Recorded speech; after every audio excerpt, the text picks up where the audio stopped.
Today's the day, guys, where we're finally going to talk about the SONY a6000, if it's still worth to buy in 2022. And in this video, guys, we're going to talk about the pros and cons from the SONY a6000. And at the end of this video, I will also give you my honest opinion if I would buy this camera in 2022. So yeah, I hope you enjoy this video. And quick disclaimer, I really feel I have to do this video because I own now this camera for around 2 years and I've been through this camera on so many photo shoots. I've done around 200 photo shoots already with this camera, so I'm looking forward to also share all my experience today in this video. So yeah, I would say we start straight away into the video and start with the pros from the SONY a6000. So basically, yeah, the SONY a6000 is a 24 megapixel APS-C camera and it can shoot up to 11 photos per second, and which is actually pretty cool because when you think about it, like most cameras like the SONY a7 III, which is like almost 4 times the price, it can only shoot up to 10 photos per second. And with the SONY a6000 you can shoot up to 11 photos per second, and this is actually pretty damn cool because when you're, for example, into sports photography or wildlife photography, you can do so many photos in a row, and this is something I feel is great still about the SONY a6000 in 2022. And speaking of the price, so basically the SONY a6000 is also a very cheap camera, so when you pick up the SONY a6000 today, you can get it for around 400 to 500 euros. And I remember 2 years ago when I was starting photography, I was literally so broke, I had no money to spend. I was back then in England and I was then returning home to Germany and I literally had no money at all, but I really wanted to get a camera. So I looked online and I saw so many different cameras and so many were so expensive. And with the SONY a6000, you only pay around 400 to 500 euros, and this is just insane. I mean, for a mirrorless entry camera, I feel like this is a great choice, especially for beginners who are on a budget. So that is why I went for the SONY a6000 2 years ago. And something which is actually pretty cool about the SONY a6000, in my opinion, is definitely that you have 179 autofocus points. And for some, this might be not enough anymore, but when you're a beginner out there, a beginner photographer, or somebody who doesn't have a lot of money and still wants a camera with a decent autofocus, I feel like the SONY a6000 is a great choice, even in 2022, because, I mean, with 179 autofocus points, you cannot go wrong. I mean, I had no problem at all with the autofocus. I mean, sometimes I wish the eye autofocus would be better with the SONY a6000, but still you can use, the autofocus. I use it, for example, with flexible spot, and for me, it works really good. So that's why I still believe the autofocus is pretty good in 2022. But on the other side, guys, there are a lot of cons with the SONY a6000. And the first thing is definitely that the SONY a6000 cannot shoot in 4K. And I mean, it can shoot 1080p. And for me, basically 1080p is great because I only do YouTube videos here in the studio, or when I'm on my photo shoot behind scenes, I shoot in 1080p. And for me personally, it works.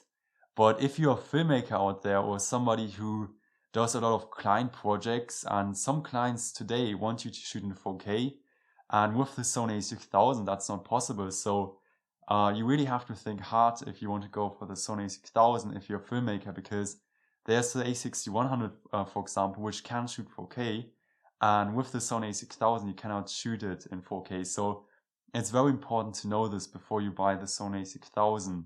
And another con about the SONY a6000, and this is something which I struggle so much with, is the battery life. So here basically you can see the SONY a6000 batteries, and I struggle so much with these because when you're, for example, doing a video here in the YouTube studio, or in general when you photo shoot for 2 hours or at least 1 hour, you do notice the battery life drains so quickly.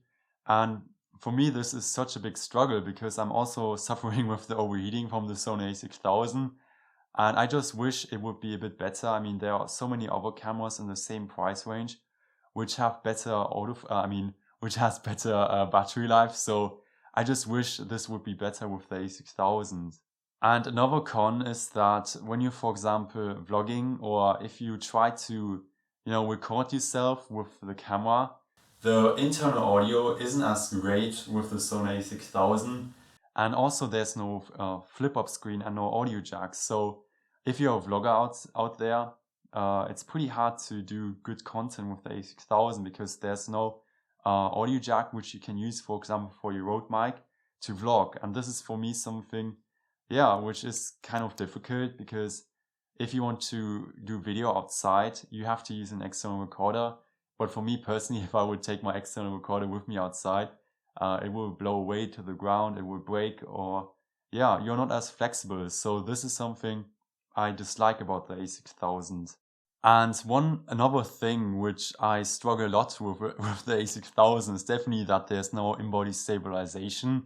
And especially when you're a filmmaker out there, and when you're, for example, doing handheld video, I have to say with the a6000, especially if you use, for example, the Sigma 3mm 1.4, which is a lens with no image stabilization, you do get a lot of shaky footage. And there's, for example, the a6500 or a6600, which have in-body stabilization, which perform much better than the a6000 when it comes to doing video handheld.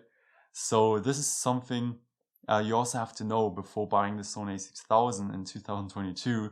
There is no in-body stabilization.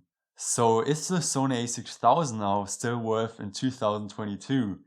And this is actually a pretty good question. And a lot of people would say, no, the SONY a6000 is so old. I mean, the SONY a6000 has been released in 2014. And that is such a long time ago now.